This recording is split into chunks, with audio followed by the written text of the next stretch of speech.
Bonsoir mesdames, écoutez, je suis très heureux de vous retrouver de nouveau cette semaine.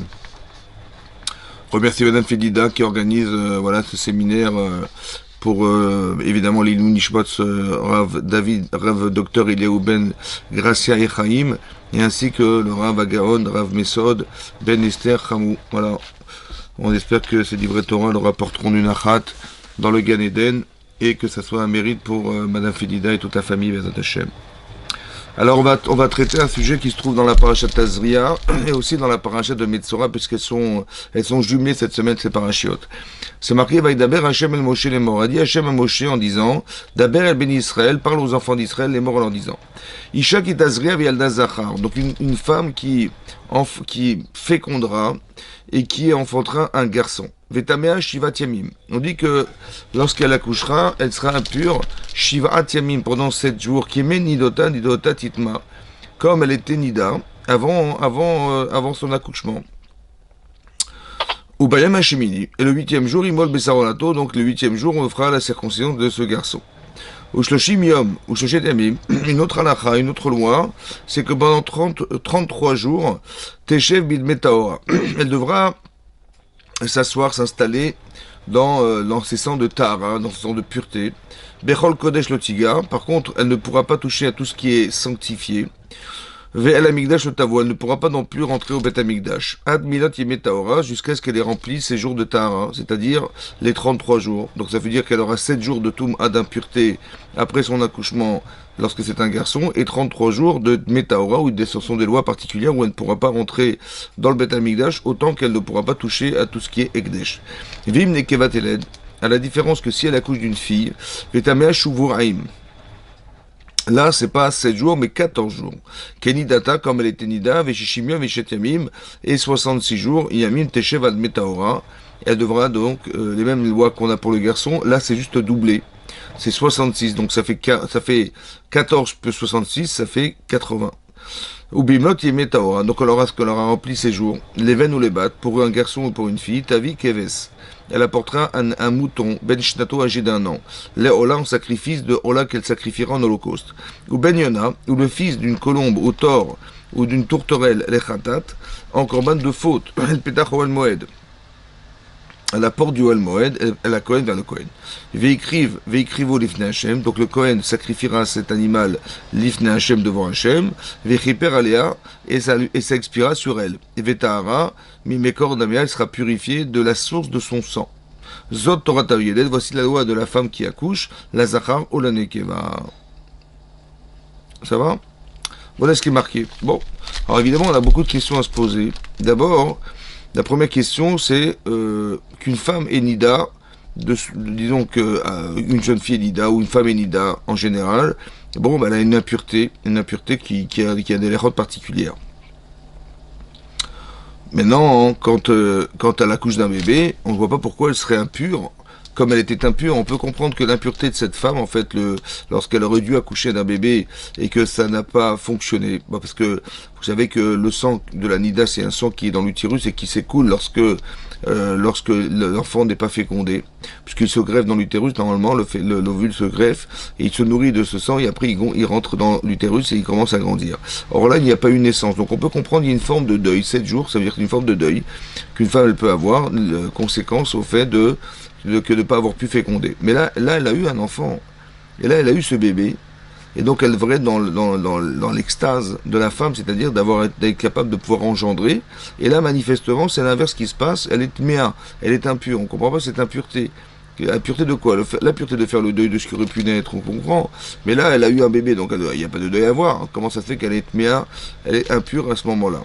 Après, c'est marqué que ça va durer 40 jours au final. Ça veut dire que 7 jours, elle va être impure, et 33 jours, elle ne pourra pas toucher tout ce qui est sanctifié, toute la trouma, tout ce qui est ekdesh, tout ce qu'elle a pu sanctifier, ou bien que son mari a sanctifié, elle ne pourra pas le toucher, autant qu'elle ne pourra pas entrer dans cet état-là, dans le Bet Amigdash. Et ça dure 40 jours. Au final, ça va durer au total 40 jours. Et pour une fille, ça va doubler. Ça va doubler, donc on ne comprend pas pourquoi pour une fille ça double. Pourquoi tout à coup, ça devient 80? Qu'est-ce que c'est que le chiffre 40?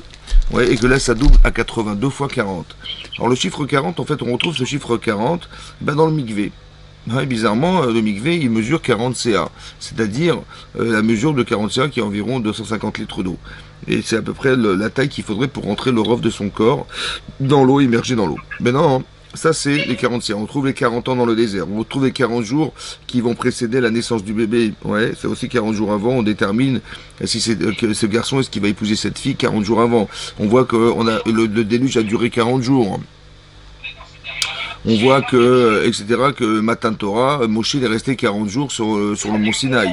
On voit que le chiffre 40 est un chiffre, en fait, c'est quoi le chiffre, qu'est-ce qui est commun à tous ces 40? Ouais, les 40 qu'on a cités. En fait, ce qui est commun, c'est peut-être qu'on bascule. Vous avez vu, avant le don de la Torah et après le don de la Torah. Avant, on pouvait douter que Dieu existe, après on peut plus douter. Avant, on pouvait douter du message qu'Hachem il avait à transmettre au monde, et là, on voit qu'on ne doute plus de ce message. Oui, on bascule avant le déluge, après le déluge, et ça, donc on passe à une ère différente. Et donc 40, c'est on bascule sur autre chose. Cette femme va basculer sur une autre ère, une autre façon d'exister. Oui, c'est vrai que quand elle était jeune fille, c'est une façon de se concevoir. Quand elle s'est mariée, c'est une autre manière de concevoir sa vie. Mais quand elle devient maman, elle devient mère, c'est une autre conception. C'est le 40. C'est-à-dire qu'elle bascule sur une autre ère. L'ère d'être une maman. Et ça, c'est autre chose. Oui, et là, on voit que pour la fille, ça double. Pourquoi ça double? Qu'est-ce qui se passe? Quel changement il peut y avoir qui se double chez elle? À part ça, elle doit porter un korban khatat. Un korban de faute. Quelle faute? De quelle faute il s'agit? Qu'est-ce qu'elle a pu faire qui l'a fait fauter et qui a fait... au contraire, elle a réussi cette mitzvah extraordinaire d'avoir eu des enfants, donc c'est fantastique. Grâce à elle, la mitzvah de l'Achevet Yetzara, de Pérou au bout, a pu se réaliser. Comment ça se fait que, au contraire, à l'inverse de ce qu'on imagine, cette femme, elle doit apporter un korban khatat de faute? Quelle faute? De quoi il s'agit? De quelle faute? Alors le Rambam d'expliquer que la faute, c'est que ça a été tellement douloureux pour elle d'avoir un bébé, qu'elle s'est jurée ou elle a fait le serment de ne jamais plus avoir d'enfant.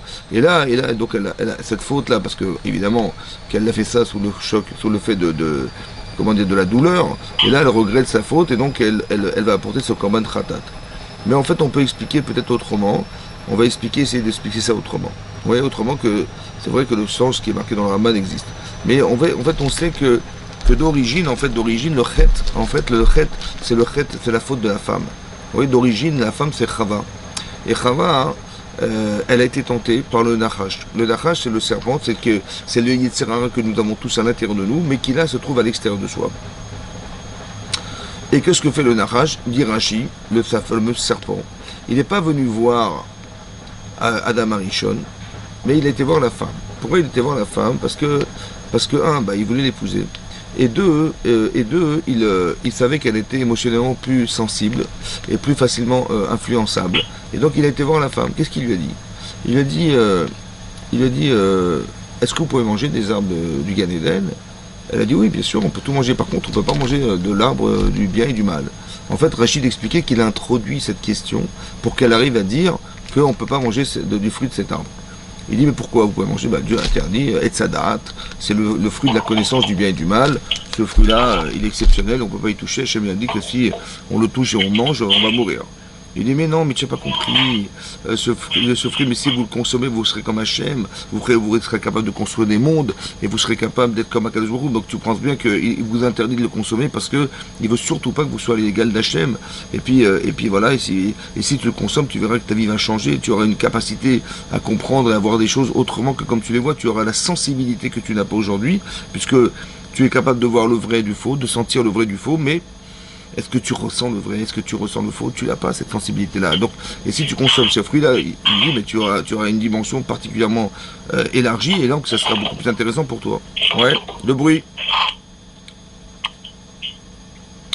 Et donc, qu'est-ce qui s'est passé? Dit la Torah, elle a été tentée, effectivement, parce que nous dit la Torah que cet arbre, il avait des fruits qui étaient tov, qui étaient bons, qui était Nahmad, qui était agréable, qui était Tahava, qui était plaisant, et donc elle a été tentée, et donc elle a consommé cet arbre, du fruit de cet arbre, après que le Nachash, le serpent, il ait pu dire quelque chose qu'il a tenté autant que possible. Qu'est-ce qui va se passer? Elle sait qu'elle qu'elle a fauté, elle sent qu'elle va mourir, et donc qu'est-ce qu'elle va faire? Elle va proposer à son mari de consommer ce Haïtzadat. Rachid expliquait pourquoi, parce qu'elle s'est dit, mais je vais disparaître, mais mon mari il va forcément épouser une autre femme pour moi, que moi, puisque le monde doit continuer sans moi. Donc il va bien falloir que le monde continue, et donc il y a une autre femme qui va être créée à partir de Adam, et donc cette femme, elle va épouser mon mari, ce qui est impossible. Et donc elle va vouloir le temps, elle va vouloir elle va vouloir le convaincre de manger ce état-là, et ce qu'elle va réussir à faire. Elle va réussir à faire, d'accord. Maintenant, évidemment que on voit bien que elle a utilisé le langage, la parole, ouais, et elle a convaincu son mari de manger du Hetzadat. Maintenant, si vous devez vous imaginer la chose, c'est de se dire que quelle puissance elle avait dans la parole, puisque Hachem lui a interdit de consommer ce Hetzadat, et lui dit, Hachem, si tu manges, tu meurs. Là, tu as droit à l'éternité. Mais si tu manges ce fruit, là, tu vas décéder un jour. Donc, il vaut mieux ne pas manger. Or, sa femme, elle lui propose de manger. En sachant que dans le doute, il va risquer de mourir. Vous imaginez la force d'influence qu'elle a sur lui ou pas? C'est-à-dire que vous vous mettez en balance, vous mettez Akadosh Baruch Hu, et vous mettez sa femme, et vous mettez l'éternité, et vous mettez le risque de mourir, et lui, il a choisi sa femme et le risque de mourir. Ça veut dire qu'elle avait une capacité énormissime d'influence sur son mari. Le dibour. Vous avez vu que le lachon, le langage, c'est-à-dire que le nachash, il a utilisé, le serpent, il a utilisé le langage pour réussir à convaincre cette femme de manger du Hetzadat. Et elle a convaincu son mari de manger du Hetzadat. Ensuite, c'est marqué que quand Hachem, il s'est adressé à Adam Arishon, il a dit, mais où tu te trouves? Et Rachid nous dit qu'il a utilisé la parole pour arriver à communiquer avec Adam, parce qu'il n'a pas voulu brusquer Adam Arishon. Et donc il dit, mais où tu te trouves par la question? En fait, il dit, mais je me trouve à Gan Eden et je sens que tu es là. Et donc il a introduit par la parole, il a introduit la communication qu'il avait avec Adam Arishon. Et à la suite de ça, il a dit, mais où tu es? Il a dit, mais pourquoi tu as mangé finalement ce fruit que je t'avais interdit de consommer? Il a dit, mais c'est la femme que tu m'as donnée. C'est la femme que tu m'as. Donc d'un côté, il renvoie la faute sur sa femme, et d'un côté, il renvoie la faute sur Hachem, en prétextant que c'est parce qu'il lui a donné cette femme qu'il a fauté. Or, s'il avait pas eu sa femme, il n'aurait jamais fauté. Donc c'est une manière, il était kafouï tova, c'est-à-dire une manière de renier le bien qu'on lui avait donné, d'avoir eu cette femme pour épouse. Et donc, encore une fois, on voit qu'on utilise mal son langage. Le nachash, le serpent, il utilise mal son langage puisqu'il va permettre à Chava de manger du Hetzadat. Elle va utiliser son langage pour répondre à la question de savoir, mais comment elle va pouvoir imaginer que son mari épouserait une autre femme qu'elle, c'est impossible. Donc, elle va lui proposer de manger pour qu'il disparaisse avec elle. Et Adam Arishon, il a fauté par la parole également, pareil. On voit que la source du problème, c'est la parole, la mauvaise parole utilisée. Et à la suite de ça, il y a eu la mort. C'est ça qui a engendré la mort. Maintenant, qui c'est qui était à l'origine de ça? Oui. En fait, c'est la femme. C'est-à-dire que ici, ce qui est surprenant, c'est que c'est la femme qui est nida. C'est la femme qui va, entre guillemets, faire ce deuil de ce qui a disparu. Parce qu'elle est à l'origine de ça. Comme si qu'une femme qui a accouché, elle avait une double problématique, c'est que ce qu'elle engendre va disparaître, et ça c'est le garçon, c'est pour ça qu'elle fait le deuil une semaine, et elle fait le deuil 2 semaines a priori pour la fille. Pourquoi? Parce que la fille va disparaître, et elle va engendrer quelqu'un qui va disparaître. Et c'est pour ça qu'elle fait le deuil 40 jours 2 fois. 2 fois, ce basculement de 2 choses. Mais qu'est-ce que veut dire le deuil pour une femme qui accouche? Qu'est-ce que veut dire le deuil alors qu'elle a eu un bébé? Oui, la disparition, la faute, le chet, c'est ça la kapara. Comme si qu'une femme, elle devait inconsciemment savoir qu'elle va essayer de réparer ce qu'Achava a organisé. Et ça s'est fait par le langage. Mais autrement dit, ça veut dire quoi? Ça veut dire que comment réfléchir le deuil? Ici, qu'est-ce que ça veut dire faire le deuil d'un enfant qui est né? Ça n'a aucun sens. Et tout ça parce que potentiellement, il est potentiellement vivant et qu'on sait qu'un jour, il va disparaître, quitter ce monde. Et ça, c'est une souffrance qui en fait est insupportable, parce que d'un côté, on nous demande de nous attacher à nos enfants, d'un côté, on nous demande de nous attacher à nos parents, tout en sachant qu'un jour, ils vont quitter ce monde. C'est une souffrance qui est insupportable. Pourquoi on est rentré, Hachem nous a fait rentrer dans une logique d'attachement, de respect, d'honorer ses parents, d'aimer ses enfants, tout en sachant qu'on va aimer quelque chose ou quelqu'un qui va un jour disparaître, ce qui est pas logique, vous comprenez? Comment ça se comprend, ça? Alors, on peut pas nous demander de nous attacher pour nous faire souffrir derrière, c'est pas possible. Donc, qu'est-ce que ça peut avoir comme sens? Peut-être l'idée, c'est d'expliquer comme ça. En fait, il faut pas... Nous, quand on parle du deuil, souvent les gens vont vous dire, écoutez, ça fait partie de la vie, c'est un cycle. Vous voyez, c'est un cycle, c'est-à-dire que les gens vivent et disparaissent. Et donc, il faut le savoir, c'est comme ça, vous allez voir, vous allez oublier, c'est pas grave. Quelqu'un qui, a perdu ses parents, qui a perdu quelqu'un de proche, évidemment, il est en grande souffrance. C'est un déchirement.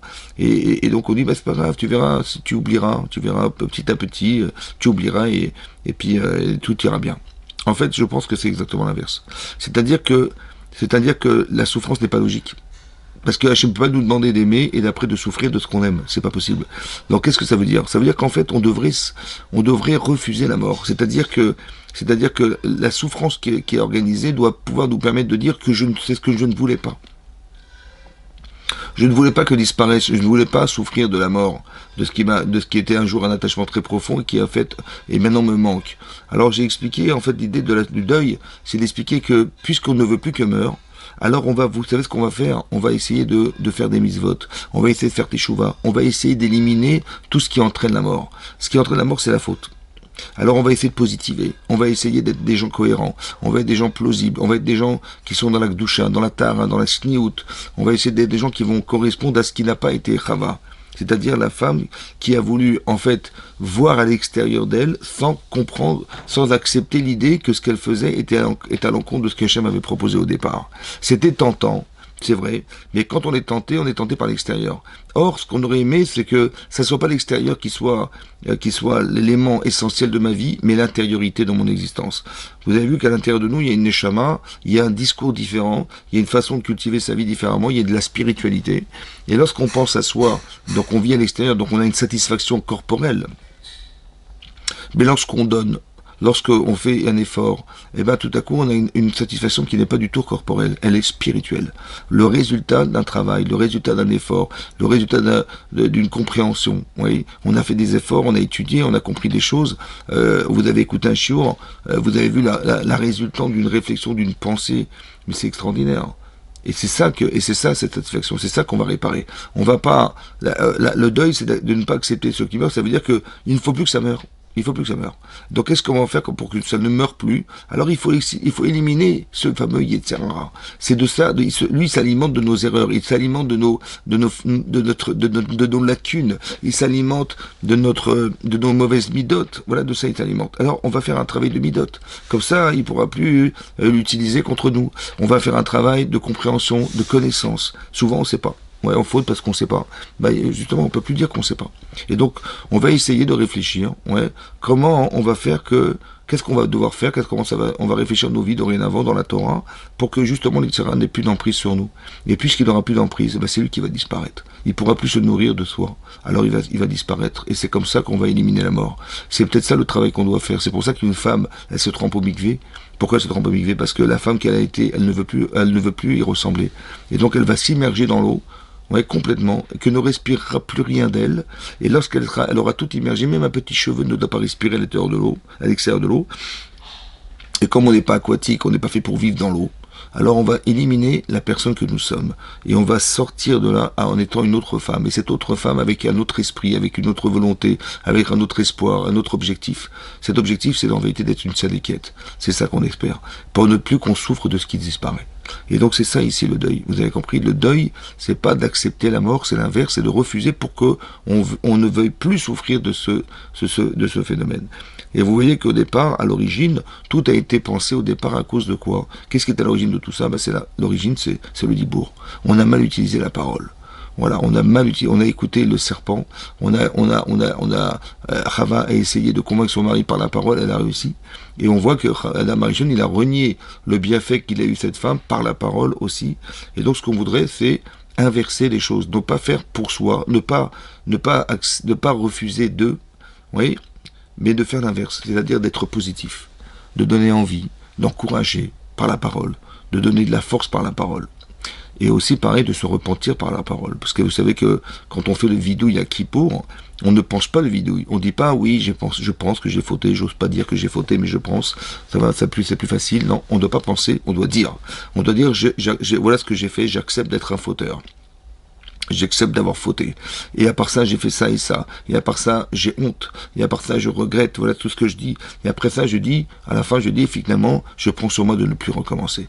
Et vous voyez que on a nettoyé son dibour, sa parole, en disant des choses qui en fait nous remettent en cause, parce qu'il faut changer, il faut plus accepter la faute, il faut plus accepter tout ce qu'on a pu faire dans sa vie. Ouais. Si on manque de tsniout, bah c'est nous qui perdons. C'est quoi la tsniout? La pudeur, c'est pas de la vestimentation, c'est d'expliquer que je me vêtis de cette manière parce que moi, ce qui compte pour moi, c'est ce que j'ai à l'intérieur de moi-même, c'est les valeurs la valeur du judaïsme, je suis une femme, je respecte les valeurs, mais je veux surtout pas que je ne suis pas pensé moi-même que ce qu'on va voir de moi, ce qui est important pour moi, c'est l'apparence. Voilà. On n'est pas dans l'apparence. Ouais, on veut pas être dans l'apparence.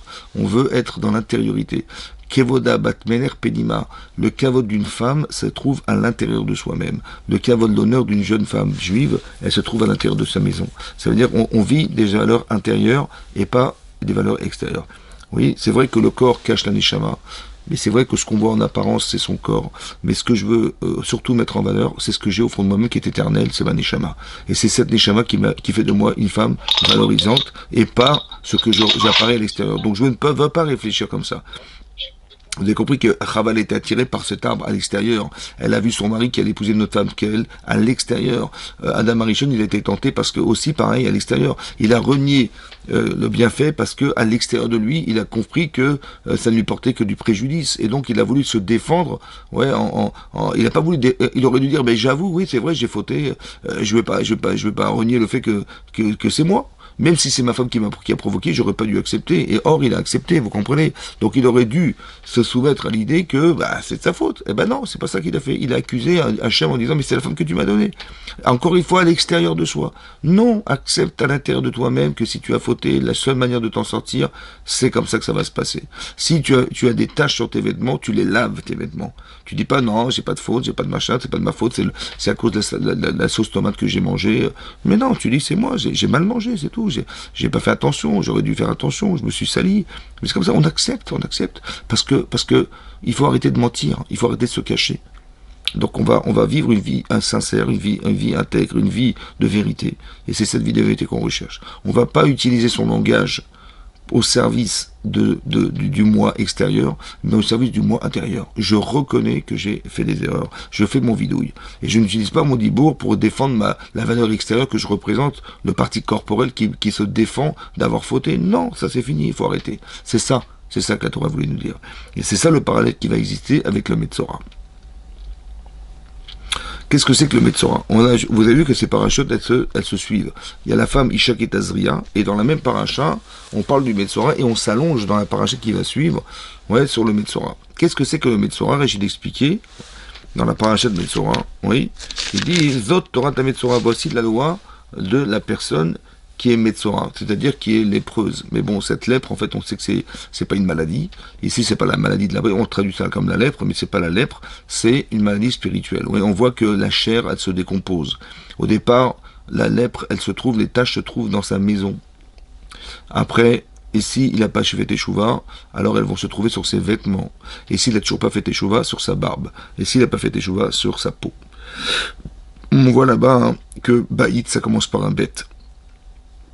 La maison, c'est un baït, c'est un bête, ça commence par un bête. On voit que les bégadim, les vêtements, ça commence par un bête. Et on voit que bassar, la chair, ça commence par un bête. Pour dire que, c'est quoi bête? Le bête, c'est le chiffre 2. Le chiffre 2, c'est d'expliquer c'est secondaire. Secondaire, c'est secondaire. Vous voyez? La personne qui réfléchit de façon secondaire, parce qu'elle voit que les choses qui sont extérieures, c'est sa maison, c'est sa piscine, c'est sa voiture, c'est ses vêtements, voilà. La personne se valorise à l'extérieur parce qu'elle a une belle maison, pas une belle voiture. Mais est-ce que c'est ça qu'on doit développer? Et les gens qui vont rentrer dans ce jeu-là, ils vont rentrer dans le problème du Metzora. Que toute la valeur de sa vie, c'est une valeur extérieure. C'est pour ça que Rachid nous explique. Oui, pourquoi on nous dit ça? Parce que les fiches Shanegaim Baim al Lachonara. Vous avez vu que les tâches, en fait, elles sont révélatrices de quelqu'un qui fait du Lachonara, de la médisance. Cet homme, en fait, il va prendre 2 oiseaux. 2 tziporim, 2 petits oiseaux. Un, il va l'égorger pour faire la shrita, c'est son korban, c'est sa kapara, c'est l'expression de sa faute. Il va tremper cet oiseau dans un petit bocal dans lequel se trouve de l'eau. Ouais. Ensuite, il va prendre le deuxième oiseau. Il va ajouter à cet oiseau du bois du cèdre. Ouais, de bois de Ésope, c'est du bois de petits buissons, et du shnitolad, c'est du fil écarlate, qui vient d'un ver de terre. Et là-bas, Rachid expliquait, Pourquoi il est nécessaire pour lui de prendre ce petit oiseau? Pourquoi il est nécessaire pour lui de le tremper et d'être aspergé 7 fois? Pourquoi c'est nécessaire qu'il prenne du bois de l'ésope et du bois de cèdre, autant que du fil écarlate? Il a Rachid d'expliquer, tu sais pourquoi? Parce que, en fait, quand tu parles, tu piailles. Parce que, quand tu dis de la shonara sur les gens, qu'est-ce que tu fais? Tu dis, vous savez quoi, on va nous raconter des salades sur les gens, voilà, des méchancetés, des choses qui sont qu'on n'avait pas envie d'entendre. Oui. Alors, on ne doit pas accepter le lashon hara. On ne doit pas accepter que d'entendre des choses pareilles. Pourquoi on ne doit pas accepter? Parce que la personne qui parle, en fait, il y a cette façon de parler, c'est une façon de se valoriser en écrasant les autres. Vous comprenez? Le lashon hara, celui qui est bas le lashon hara, c'est un bal gahava. C'est quelqu'un qui a de l'orgueil. Ouais, c'est pour ça que Rachid nous expliquait, il est gasrouar, il est grossier, il est vaniteux. Voilà. C'est un monsieur vaniteux qui a l'audace de dire, voilà, vous savez, nous on n'est pas comme ça, voilà ce que font les autres. Et ça, c'est une manière pour lui de se valoriser en descendant les autres. Vous comprenez? Nous, on pense que quand on est tzaddik, on doit valoriser sa personne en faisant des mitzvot qui montent et qui élèvent la personne. Voilà, c'est comme ça qu'on devient grand. Avraham Avinu, il a fait des choses exceptionnelles.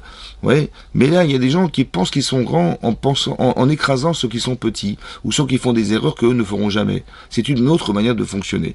Alors on dit, tu sais quoi, tu vas te rabaisser. Il faut que tu aies un peu plus d'humilité.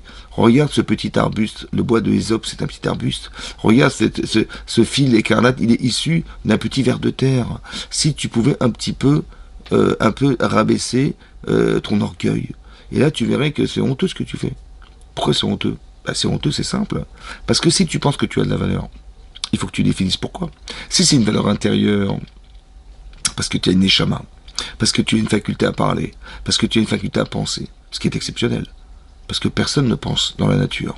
Personne n'est capable de parler comme tu parles. Personne n'a un langage aussi élaboré que l'homme, que l'être humain. Personne. Or, tu devrais voir les valeurs intérieures. Et ces valeurs intérieures devraient te donner le devoir de respecter la personne. Or, si tu ne respectes pas, c'est que tu ne te respectes pas toi-même. Si tu ne respectes pas ce qui te ressemble, alors c'est vrai qu'il y a des nuances, mais quand même, la personne de qui tu parles, elle pense, elle a une neshama, elle a été créée par Hachem. Elle a une faculté à penser, à réfléchir, à analyser et à parler, à exprimer la pensée. Mais c'est incroyable, c'est extraordinaire. Tu sais ce que c'est ça? C'est exactement le même pouvoir qu'a Hachem pour créer le monde. Be'asara ma'amarot nivra olam. C'est marqué dans la Torah que le monde a été créé par 10 paroles. Voilà ce que disent les Pirkei Avot. Dans le 5e chapitre de la Mishnah Aleph, là-bas, c'est marqué Be'asara ma'amarot nivra olam. Lorsque vous voyez dans la Torah écrit Vayomer Elokim Vayor, que Hachem a dit que soit la lumière, mais c'est comme ça qu'il a créé le monde par la parole.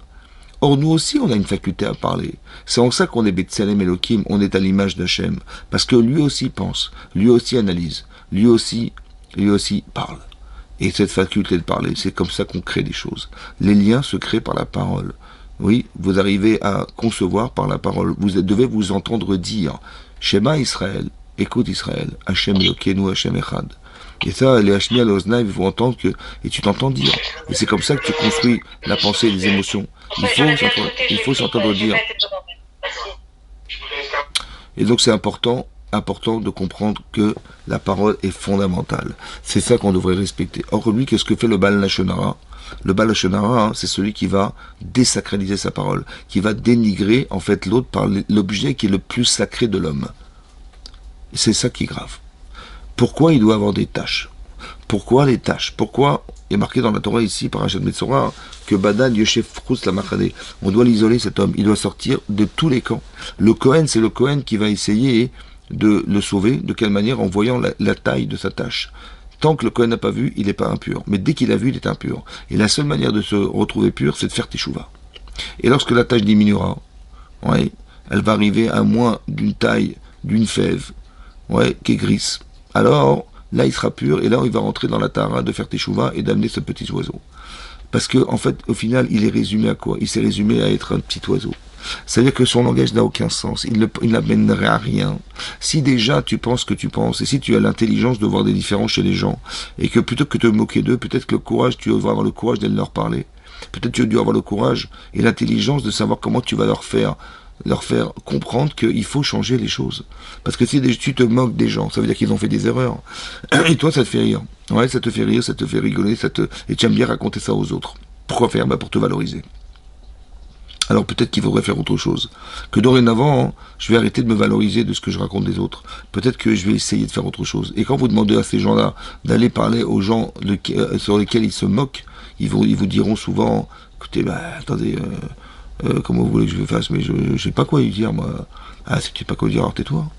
Parce que l'intérêt, c'est pas de se moquer, l'intérêt, c'est d'aider. Si tu peux aider ces gens-là, de quelle manière? C'est simple. Tu vas les voir. Tu dis, voilà, j'ai remarqué, avec tout le respect que je vous dois, j'aurais bien voulu vous aider. Mais de quelle manière? Il faut mettre des gants, des fois, pour faire des reproches. Et il faut savoir trouver les mots pour essayer d'aider les personnes. Il faut montrer combien, il faut montrer d'amour pour dire que ça n'est pas dans l'intérêt de se moquer d'eux, mais au contraire de les aider à se débarrasser de ce qui fait obstacle à leur évolution. Et ça demande des corottes, ça demande des forces, ça demande du courage, ça demande de l'intelligence, ça demande de la sensibilité, ça demande plein de choses. Ça demande du don de soi. Ouais. Et ça, c'est pas facile, mais c'est ça qu'on t'a demandé.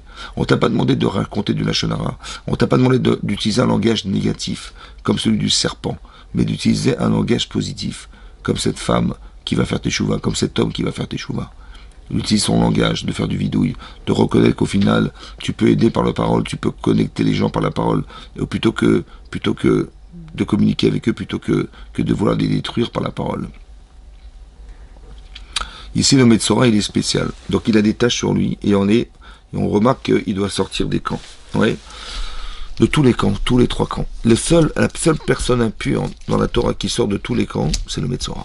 Il n'y en a pas d'autre. Et ça, c'est important que vous compreniez qu'il y a quelque chose de spécial dans le Metzora qui fait que il est dans cette capacité à changer radicalement. Oui. Comment ça marche? Alors, l'idée, c'est comme ça. Vous savez, quand vous avez des amis, souvent des amis, même des amis d'enfance, que vous côtoyez quotidiennement, c'est donc vraiment des amis, vous leur téléphonez tous les jours, et un jour, vous rencontrez cette personne qui fait du lachonara, et vous lui dites, et vous lui parlez de votre ami. Et cette personne vous dit, mais j'ai pas compris, c'est ton ami, t'es sûr? T'es sûr? Mais c'est un escroc, ou alors elle est bête, qu'est-ce que tu fais avec cette personne, mais tu n'as rien à faire avec cette personne, et les personnes vous racontent des choses négatives sur l'autre, etc., en vous expliquant que c'est carrément contagieux, quoi. Il faut arrêter de fréquenter ces gens-là, il faut arrêter parce que c'est mauvais pour vous, c'est dangereux pour vous, mais pourquoi? Parce qu'ils sont bêtes, parce qu'ils sont pas assez religieux, parce que je sais pas quoi, ou des choses, des méchancetés sur eux, mais alors des choses qui devraient se corriger, mais en fait on met plus en avant le fait que ils ne sont pas fréquentables que des gens qu'on pourrait aider à changer. Et donc qu'est-ce qui va se passer? Vous avez une amie de 20 ans, ça fait 20 ans, 30 ans que vous la connaissez, on commence à devenir sceptique. Ça veut dire que vous mettez en balance une amitié qui a duré une trentaine d'années, et là 2 minutes de médisance, de lachonara, de calomnie, vous voyez les gens différemment. C'est-à-dire que vous mettez 20 ans, 30 ans d'amitié contre 2 minutes de calomnie, et tout à coup, vous êtes sceptique. Mais pourquoi vous êtes sceptique? Parce que vous voyez les gens comme vous l'avez entendu. En fait, la personne qui fait du lachonara, elle met des taches sur les autres. Vous comprenez ce qui se passe. Et cette tâche, vous la voyez, et vous dites, oui, c'est peut-être possible, elle a peut-être changé, je sais pas. Hier, elle n'était pas comme ça, mais là, on me raconte qu'elle est comme ça. Non, c'est des vérités. C'est fortement des vérités. C'est pas du motzi shemra, c'est du lachonara. Donc, c'est la vérité. Mais cette vérité, elle doit pouvoir nous permettre de lui dire, il faut que tu changes. Et pas que cette vérité aille à l'encontre de la personne sur laquelle on parle. Elle met des tâches, le Baal Lachonara, il met des tâches. Alors qu'est-ce que fait Hachem? Il dit, écoute, on va te mettre des tâches dessus. Sur toi, d'abord sur ta maison, d'abord sur tes vêtements, après sur ta peau. Parce qu'on a honte d'avoir des tâches sur soi.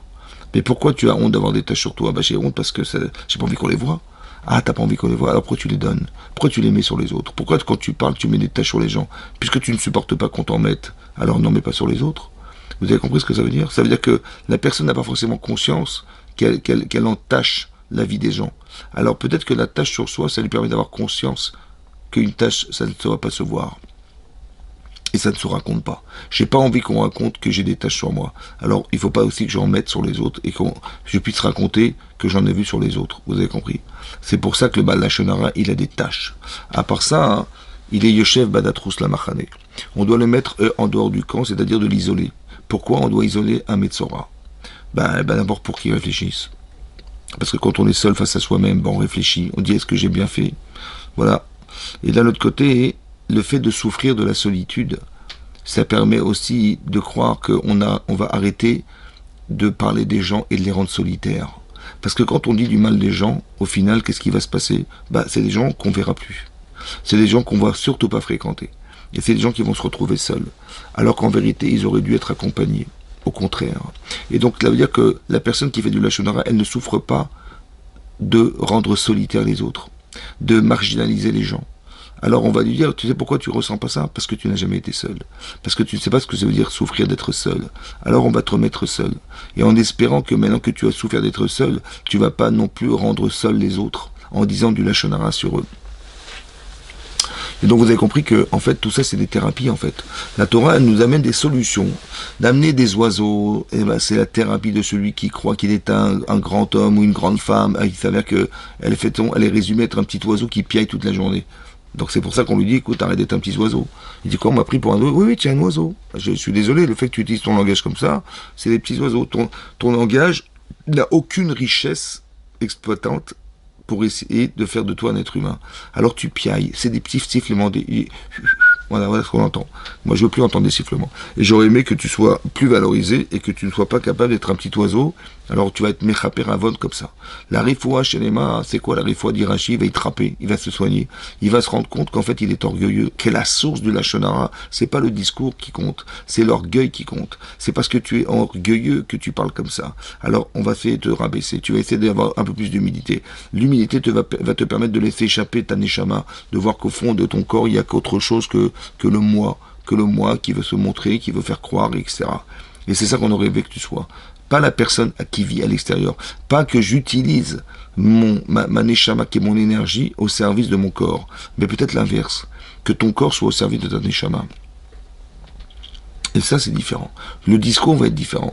Tu vas pas parler de Lachon Hara, tu vas étudier la Torah. Tu vas pas dire de Lachon Hara, tu vas être positive dans ton discours avec ton mari, avec ta femme, avec tes enfants, avec tout ça. C'est ça la manière dont on a d'utiliser sa parole. Voilà, on est positif dans son discours. Et ça, c'est ce qui manque c'est ce qui a manqué au Yetzer Hara, ce qui a manqué à Adam et Chava. C'est ça qu'on veut corriger. C'est pour ça qu'on est là. On est là pour éviter que la Lachon Hara se répande et qu'il nous divise et qu'il fasse que la Shrina ne pourra jamais résider parmi nous puisqu'on est divisé. Vous avez vu que dans la Torah, il y a beaucoup d'exemples dans la Torah où on parle de la Tsarat. Et notamment, on voit que quand Hachem a demandé à Moshe Rabbeinu d'aller sauver les Bnei Israël, il a discuté pendant une semaine d'Irachi, et à chaque fois, tout le temps, il refusait. Le premier argument qu'a donné Moshe Rabbeinu, il a dit la chose suivante. Il a dit, Lo yaminuli.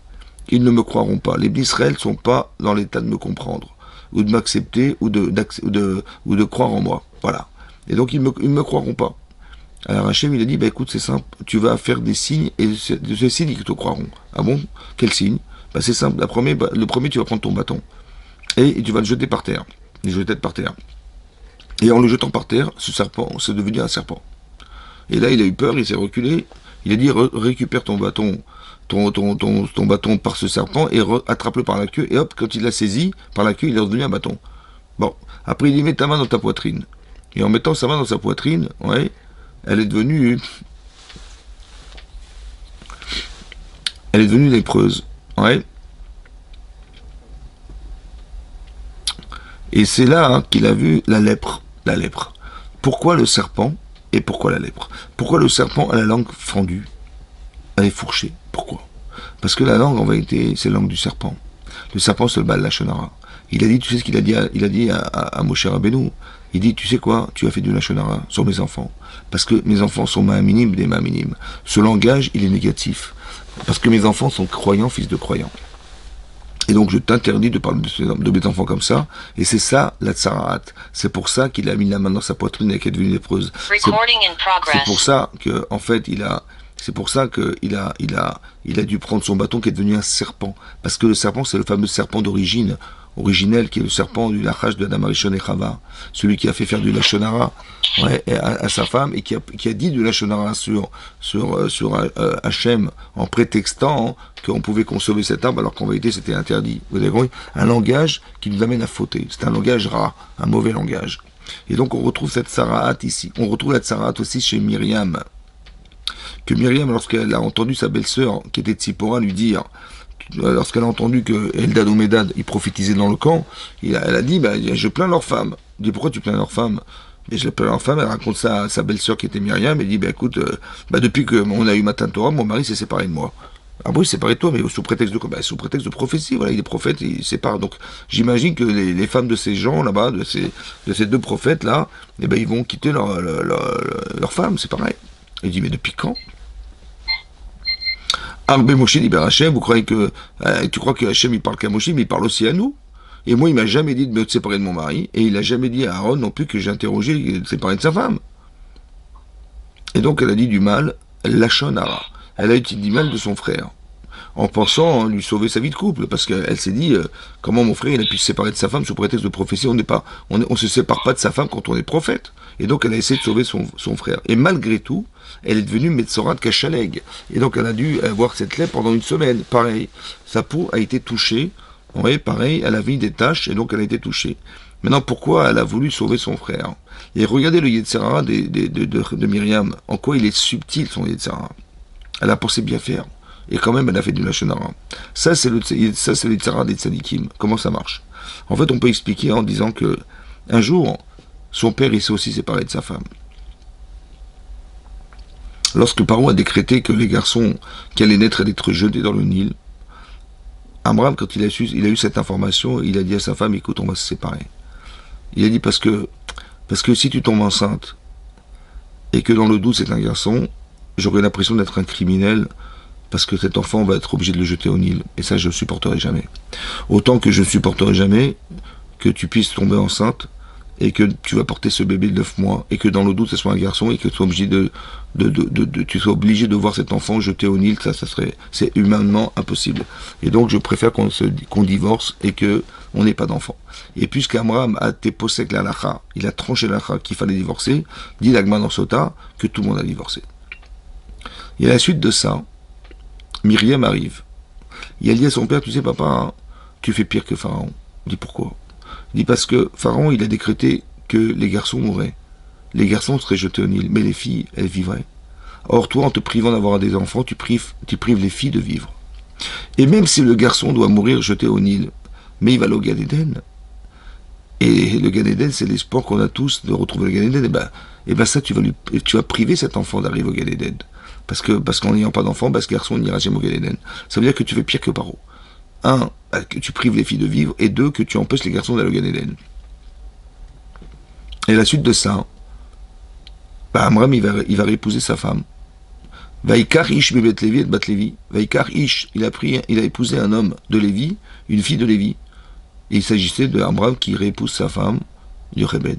Et à la suite de ce remariage, ils ont eu Moshe Rabbeinu. Maintenant,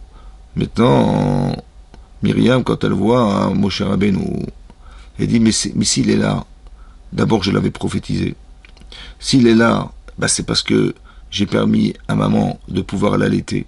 Parce que quand Biti Abat Paro ne trouvait pas de femme qui pouvait allaiter cet enfant, parce qu'il refusait de boire le lait des femmes égyptiennes, elle a dit, je connais sa mère, et donc elle a amené sa mère. Et donc c'est grâce à elle qu'il a grandi au palais de Pharaon. C'est grâce à elle qu'on a eu la Torah. C'est grâce à elle qu'on a pu survivre dans le désert. C'est grâce à elle que la mer s'est ouverte, parce que c'est elle qui a permis à Moshe Rabbeinu d'exister. Vous imaginez la satisfaction de cette femme extraordinaire. Et elle a dit, maintenant j'ai réconcilié mon père. Et là, j'ai l'occasion de réconcilier mon frère. C'est ce que je vais faire. Et donc, qu'est-ce qu'elle a fait? Elle a cru que c'était la même situation. Et donc, elle est tombée dans le panneau. Et c'est un Issara très très subtil. Pourquoi? Parce qu'Hachem lui a dit, Madoua lo yiritem ledaber. Pourquoi vous n'avez pas eu peur de dire la parole, de nouveau la parole? De dire quoi? De dire du Lachon Hara sur Moshe, mais à quoi c'est du Lachon Hara? Qu'est-ce que j'ai fait de grave? En fait, ce qui est grave, c'est d'avoir cru que Moshe et toi, vous êtes pareils. En fait, vous n'êtes pas pareils. Parce que toi, je te parle en rêve. Quand je m'adresse à toi, c'est en rêve que je m'adresse à toi. Or ici, Moshe Rabbeinu, c'est différent. Parce que Moshe Rabbeinu, je lui parle en direct. Même lorsqu'il est éveillé, on se parle et on se donne des missions à faire. Et ça, c'est différent de toi. Donc tu aurais dû te dire, Moshe, il n'est pas comme moi. Peut-être que c'est différent. Peut-être que c'est différent et que la différence fait et justifie le fait qu'il doit se séparer de la femme pour être proche d'Hachem, peut-être. Et ça, tu n'as pas eu ce réflexe.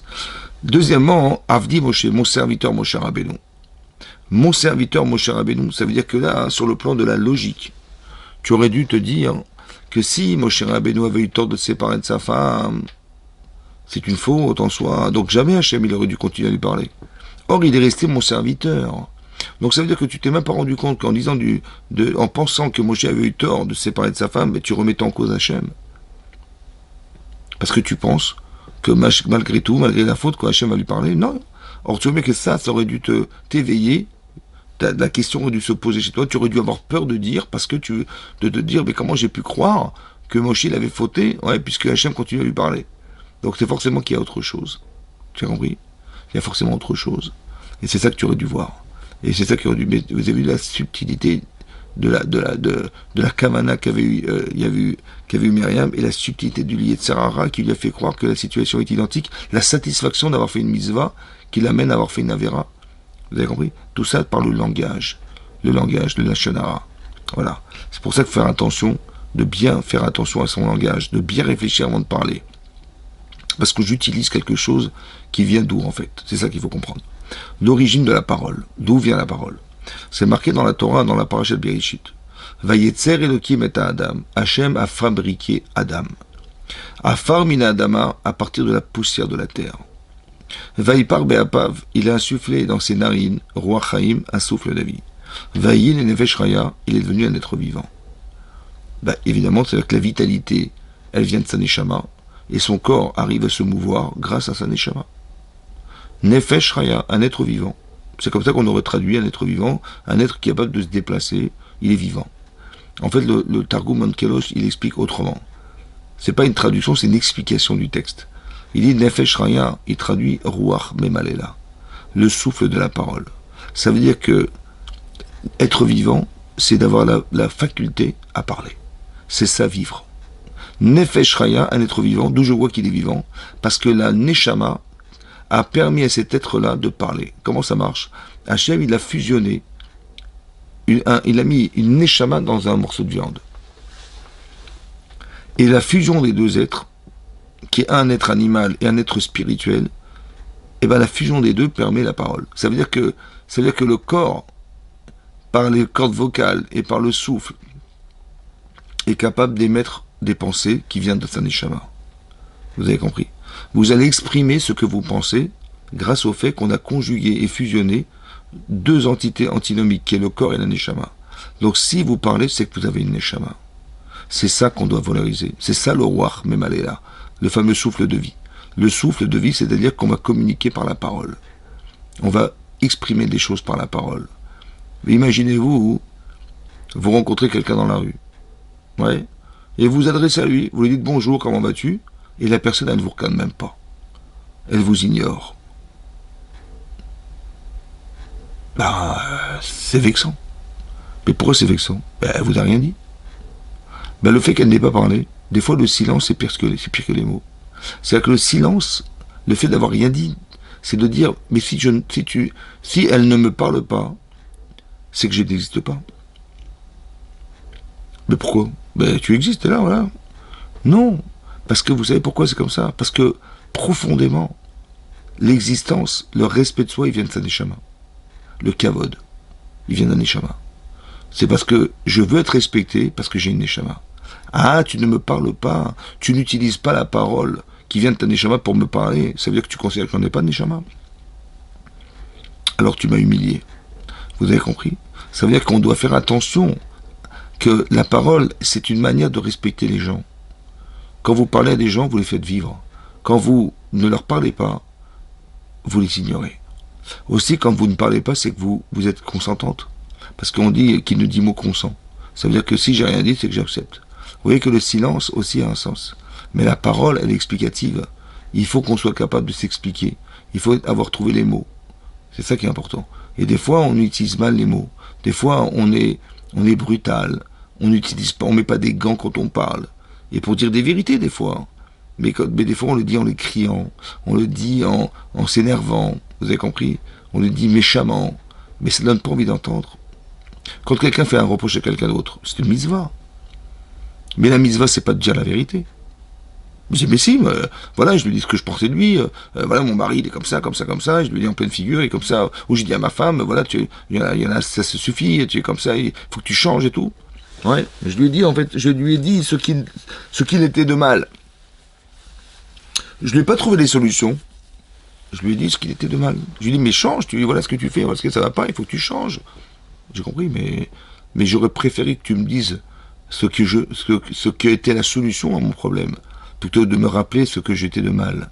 Le lachon hara, un langage hara. Vous avez compris? C'est pour ça que ça marche pas. Parce que personne ne vous écoutera si vous vous rappelez à des gens, surtout en criant. Crier, c'est humilier. Quand on crie, en fait, on humilie la personne. On la rabaisse en lui disant tu ne vaux rien, etc. Vous avez compris? Je suis pas sourd. Hein. Il faut savoir utiliser la parole, faire attention que la parole, ouais, on dit divrei chachamim benachat nishmaim. On dit que les paroles des chachamim, des gens intelligents et sages, ils sont dits benachat. Ça veut dire avec douceur. Et quand on dit les choses avec douceur, alors on est respecté. C'est marqué dans les Pirkei Avot. Ezeu mechubad. C'est qui que nous respectons dans la vie? Amechabed et aberiot. Celui qui respecte les créatures. Ça veut dire que si les gens vous respectent, vous les respecterez.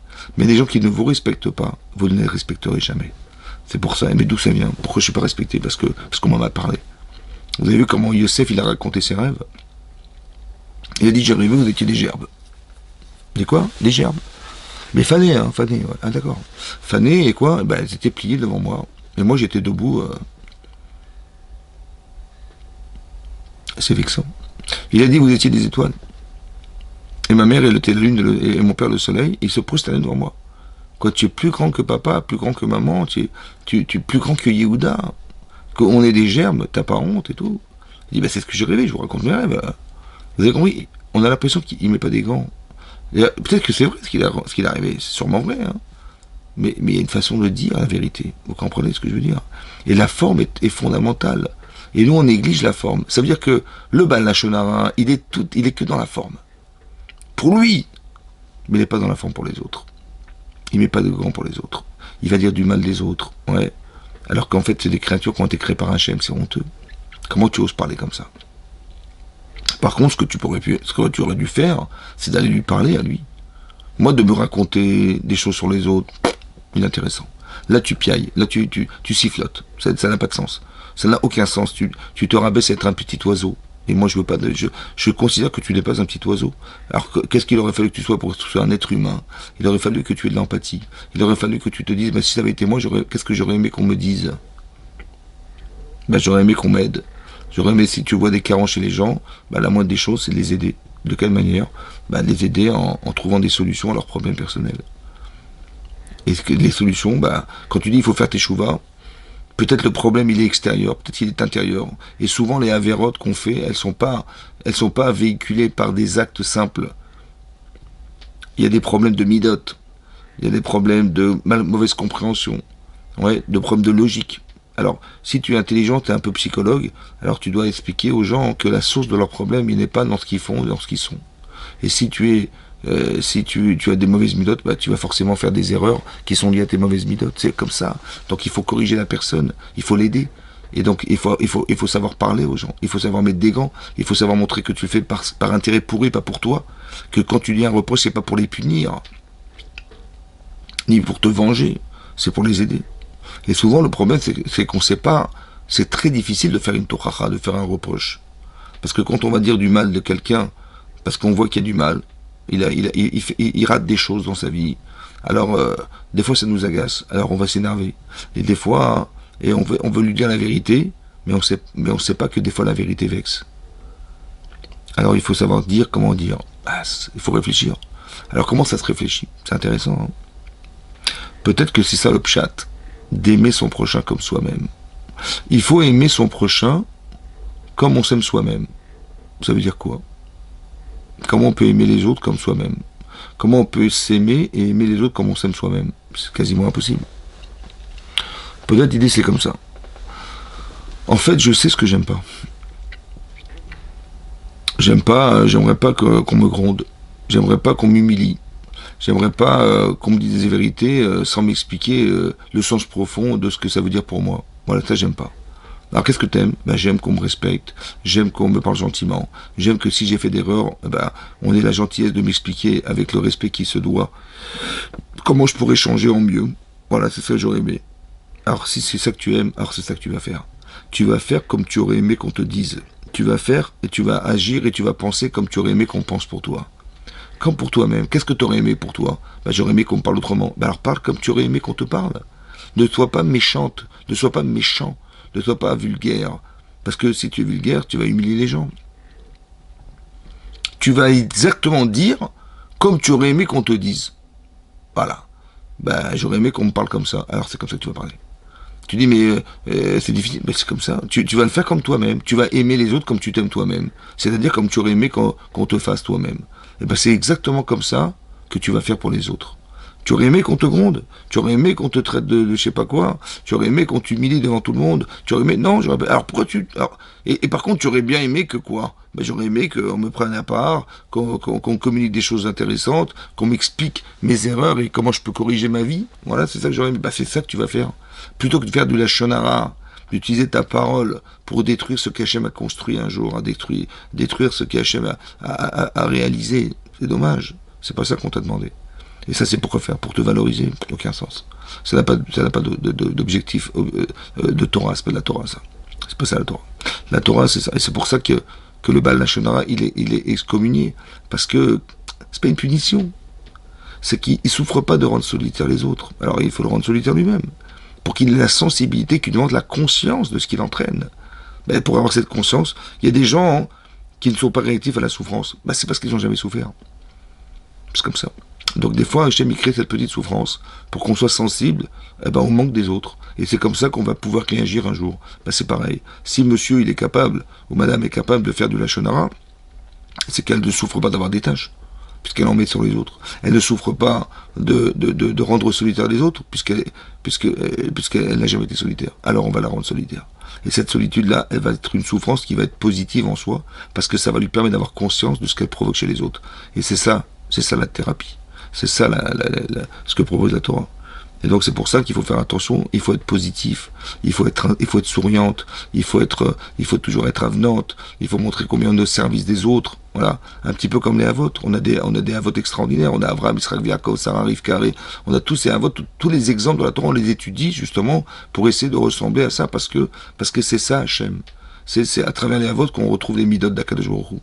Vous voyez, quand on dit Eloké Avraham, Eloké Yitzhak, Eloké Yaakov, on dit le Dieu d'Avraham, le Dieu d'Israël et le Dieu de Yaakov. Ben, il n'y a pas trois dieux, il n'y en a qu'un. Pourquoi c'est le Dieu d'Avraham qui n'est pas celui d'Isaac? Il fallait dire simplement le Dieu d'Avraham, Israël et Yaakov.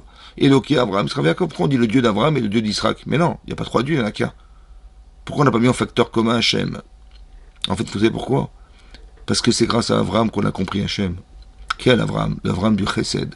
Parce qu'Hachem, il est Avraham, il est Chesed comme Hachem est Chesed. C'est à travers Avraham qu'on a su le Chesed d'Hachem, la Chassidoute d'Hachem. C'est à travers Yitzhak qu'on a su la Gvura d'Hachem. Combien Hachem il est mis de Gaber, combien il est patient, combien il attend, combien il est capable de se retenir, de se contenir pour ne pas arriver à des fins dramatiques, combien il espère qu'on va faire Teshuvah, combien il espère, il est mis de Gaber. Et ça, la Gvura, je l'apprends de Yitzhak Avinu. Combien Hachem il est émet. Combien il est capable de trouver la ligne d'or entre la bonté et la capacité de se retenir. Ça, c'est le Hémet, de Yaakov Avinu. La clairvoyance, l'éclairage du Hémet.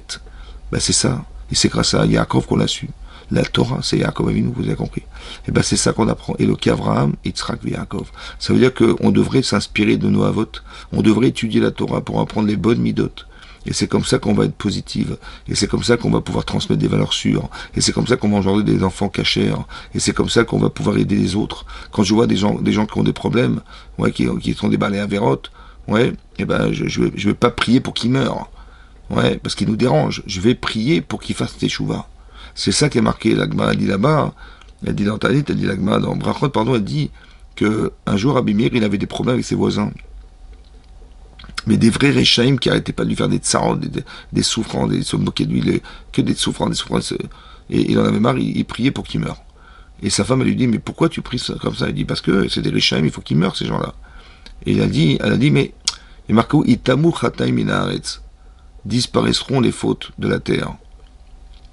Et Rishaim Odedam, il n'y aura plus de Rishaim. Il n'y a pas marqué disparaîtront les fauteurs. Il y a marqué disparaîtront les fautes. Ça veut dire que tu devrais prier pour que disparaisse la faute. Comme ça, il n'y aura plus de Rishaim, il y aura des tzadikim sur la terre. Il a dit, il faut que tu pries pour ces gens-là qui fassent teshuva. Qu'Hachem, il les aide à créer des circonstances où ils feront teshuva, ils auront des hirurés de teshuva. Et c'est ça qu'il a fait. Et c'est comme ça qu'ils ont fait teshuva à ses voisins. Ça veut dire qu'on est plus dans l'intérêt de gommer, de corriger, de bonifier la vie, plutôt que de la polluer et de la salir. C'est pour ça qu'on doit arrêter de faire de la shonara. C'est comme ça que la shrina résidera un jour dans le cas Israël. C'est pour ça que les meraglim, ils ont disparu. C'est pour ça qu'on a pardonné la faute du veau d'or, mais on n'a pas pardonné la faute des meraglim, des explorateurs, parce qu'ils ont dit du mal. Ils ont mal parlé. Ils ont dissuadé d'Israël de rentrer en Israël et de faire qu'Hachem, un jour, il va se retrouver en Israël avec nous, dans le Beth Amikdash. C'est ça qu'Hachem voulait. Et ça n'a pas pu se faire parce qu'ils ont convaincu les Israël de ne pas rentrer en Israël. Et c'est ça le Lachon Hara. C'est du Lachon Hara, d'un mauvais langage utilisé, oui, dans son intérêt personnel, mais pas dans l'intérêt d'Hachem, mais dans l'intérêt du peuple juif. Et c'est pour ça qu'il faut faire attention à son discours. Il faut faire attention parce que tout ce qui sort du cœur doit pouvoir entrer dans le cœur. Parce que tout ce qui sort du cœur sort de la neshama du cœur. Et ça passe par la parole. Et c'est pour ça qu'on arrive à influencer des gens, parce qu'on parle positivement, parce qu'on leur donne envie. Il faut donner envie. Et cette envie-là, elle vient de vous. C'est vous, elle vient de votre neshama. Vous avez fait abstraction de vos intérêts personnels, alors vous allez laisser votre neshama s'exprimer. Et c'est ça qui donne envie d'étudier la Torah. C'est ça qui donne envie d'avoir la force de continuer, d'avoir la force d'être juive à 100%, dans tous les domaines, de faire attention à toutes les mitzvot, d'être benedek dans toutes les choses, parce que c'est ça qui nous fait vivre, et c'est ça qui nous donnera la possibilité, Bézat Hashem, très prochainement, de retrouver le Mashiach, et en Eretz Israël. Amen, qui Amen. Chazak Benam.